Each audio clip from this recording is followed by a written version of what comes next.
critiquer l'antisémitisme après le viol d'une fille juive près de Paris.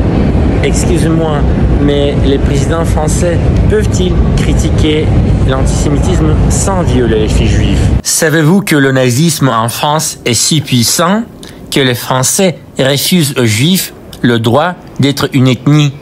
Oui, les Français croient que les Juifs ne sont pas une origine, mais une religion. Il est difficile de trouver un autre peuple pour qui l'origine serait si importante. Et c'est à ce peuple que les Français refusent le droit d'être un peuple, d'être une origine. Quand je dis que Jodassin était d'origine juive, en descendant de migrants d'Odessa, c'est pourquoi il s'appelle Dassin. Les Français disent « Non, il n'est pas juif, il est français, il était si gentil. » Quoi? Seuls les Français peuvent être gentils. C'est quoi ce délire? Je n'arrive pas à comprendre pourquoi les Juifs en France doivent cacher leurs origines, comme Nicolas Sarkozy ou l'acteur Alain Chabat. Tout le monde sait que Charles Aznavour était d'origine arménienne. Louis de Funès était d'origine espagnole. Eiffel était d'origine allemande. D'Artagnan n'était pas français, il était gascon.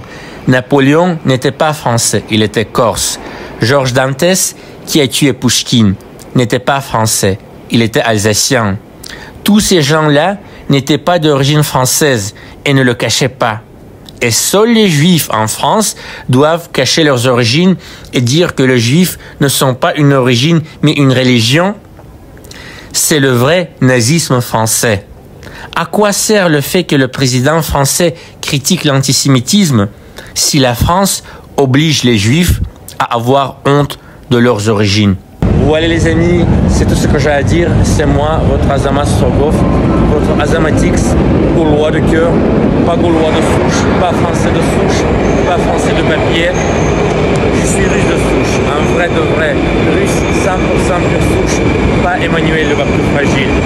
Je suis polyglotte, je sais parler beaucoup de langues, dont le français, la langue d'Aya Nakamura et de Victor Hugo. Donc, si vous avez besoin d'un interprète à Moscou, je suis à votre service.